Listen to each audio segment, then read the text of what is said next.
when I arise, I look on life through wondrous eyes and try my best to visualize my day. That's the way I always start, with optimism in my heart, ready to achieve my goals my way. Anyone can be in life what they choose to be.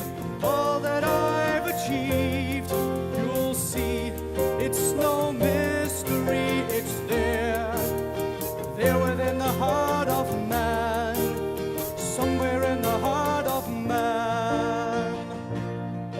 True that life can be cruel.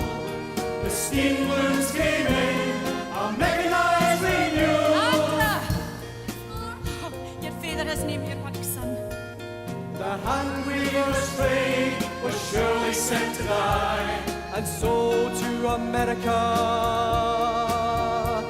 my mother set her eyes. Goodbye to Dunfermline, Andra.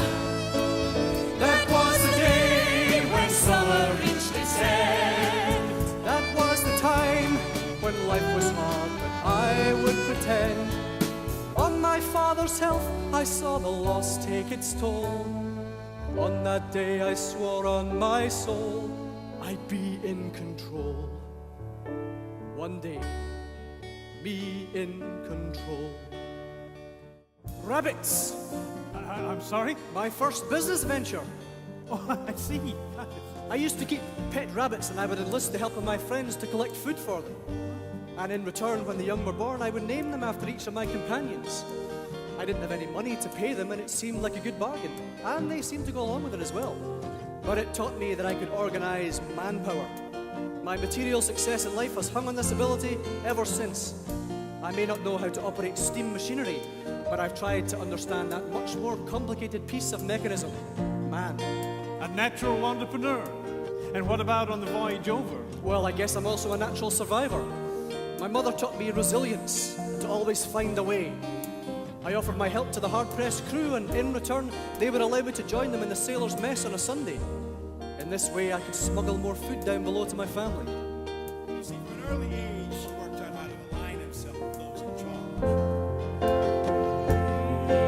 Across the ocean, our journey just begun. We are going to America, so far across the sea. Here's to you, America, where everyone is free. It's a land of opportunity, a new world. Miner, farmer, that prosper and remain.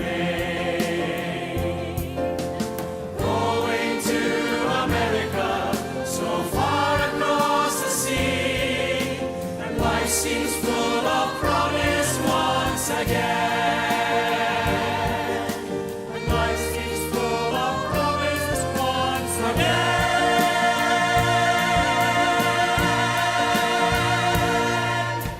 It all started in 1848 when I arrived in New York with my family. When we docked, a sailor carried me from the ship to the shore. He plonked me down by a vendor's cart and ordered me a drink. Sarsaparilla, my first taste of America. While walking from the ship to shore, Robert Barryman lifted me up in his arms and swore, "Sarsaparilla, God's gift to man." So there I was in America, drinking the nectar of gods.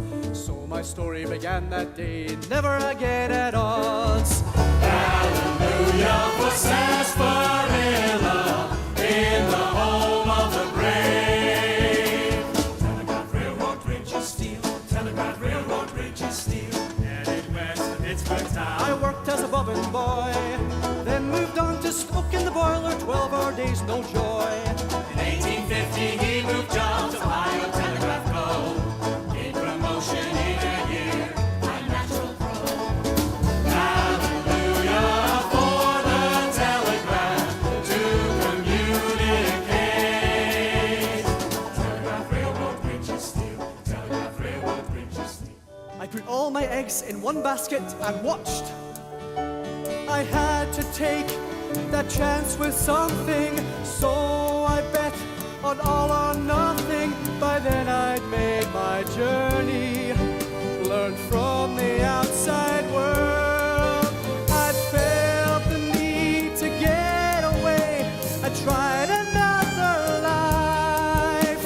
Around the world I traveled, free from all this strife.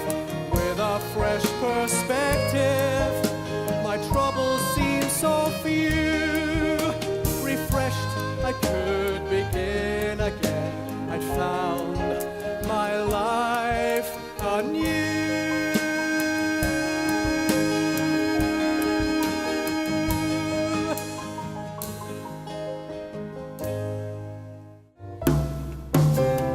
Time and again, this battle seems to wage. Protective mothers, prospective lovers, fight for center stage.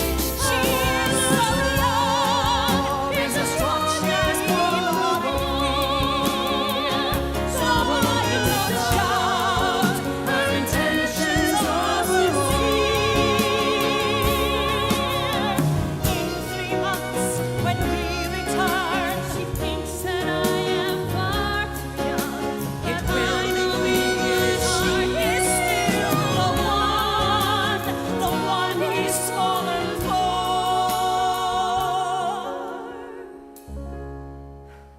Mother says I can't go. Poor Louise. Even though she wasn't allowed to go, Andrew invited her to the meal on the eve before the trip.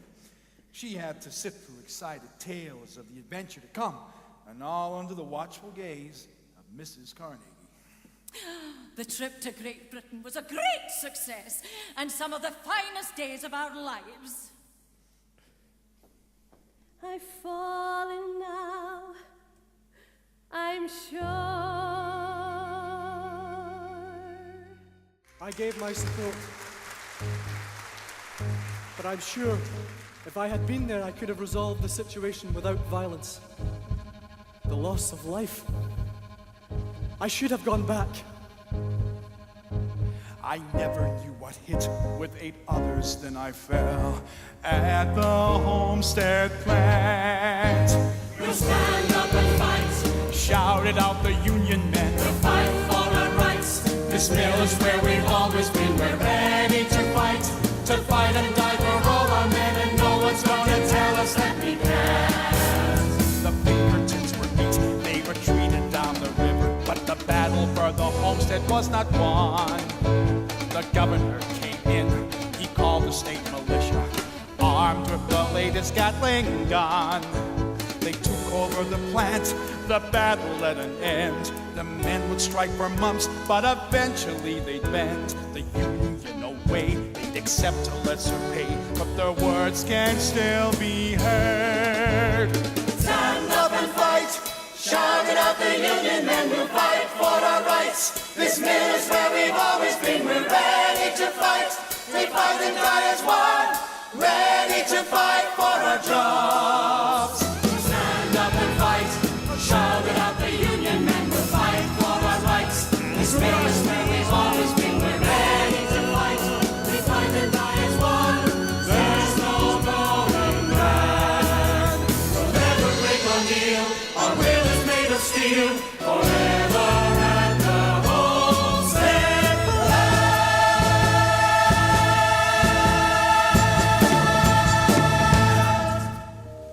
Lou, I've waited a long time to ask you this. Will you marry me? Yes, yes, Andrew, I will.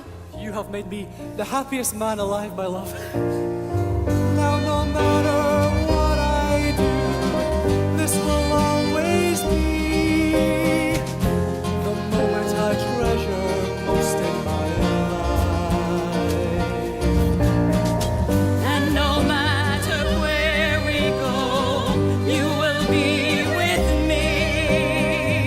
As a friend, A companion, a lover, but most of all as my wife, I will be yours.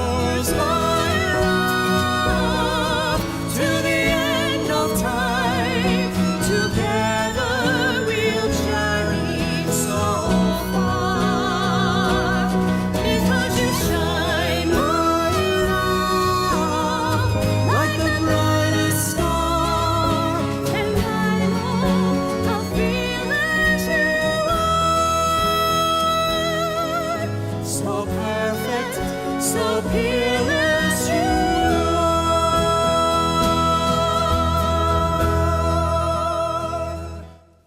Mr. Carnegie, sir, have you any comment to make about the tragic events at your Homestead steel plant? I was out of the country at the time and was deeply shocked and saddened by the events. I've always had a good relationship with Labour and been warmly sympathetic to the working man. As I grew older, I became convinced that my initial thoughts on surplus wealth were indeed correct. I started by building libraries in my hometown of Dunfermline for public use. The first one. My father was my inspiration. He was the first man in the town who had built up a collection of books to lend. And when I was 53, I wrote the articles which would become the Gospel of Wealth. I called it Strategic Philanthropy and stated my belief that the wealthy should redistribute their surplus means in a responsible and thoughtful manner. And in these libraries, above each one is a sign which reads, "Let there be light."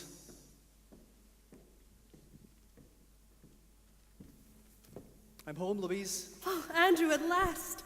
Come and see your new daughter. My, she is beautiful. Yes, a little piece of heaven. All is well, since all grows better.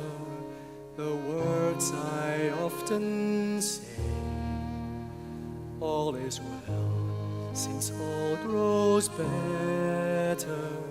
My motto to this day. The sands of time forever change, but new life comes again. All is well, since all grows better, in work and life the same. For years I put up with him, he thinks he's so grand, and now's my chance to gain the upper hand. Revenge is a dish best served cold. I intend to see my plans unfold, because I was born an American, didn't come across the sea. I was born an American, entitled to be free. It's a land of opportunity, a new world where a businessman can prosper and remain. I was born an American, it's nothing new to me. I'll concede no promises again. This time his defeat will be my gain. When I found out that Moore was behind the deal and that Frick and Phipps had secured a $5 million bonus for themselves on the sale, I was privately furious. I had trusted them with power of attorney on my behalf. I did not expect that betrayal. I had to send a message to show my displeasure. Their relationship was never the same after that. Frick started to question Carnegie's decisions at board level. It was a downhill spiral from then on. One of them had to go, and it certainly wasn't going to be Carnegie. When Frick resigned, the best man for the job was young Charles Schwab. He knew the job just as well as Frick, and had a more pleasant temperament. I've spoken to Mr. Morgan, sir. And? He accepts your terms and says you should head down to his office on Wall Street and shake hands on the deal. As far as I recall, it's just about as far from Wall Street to 51st Street as it is from 51st to Wall. Tell him to come to me. Congratulations, Andrew. You are now the richest man in the world. $480 million. 480 million? I wonder if I could have gotten 100 million more. My goal at last is realized. Goodbye to steel, I have my prize. My gospel of wealth suddenly came to life. Some considered it madness, others a sacrifice. A holier life before you. There's so much to achieve. I once aspired to, and what I I still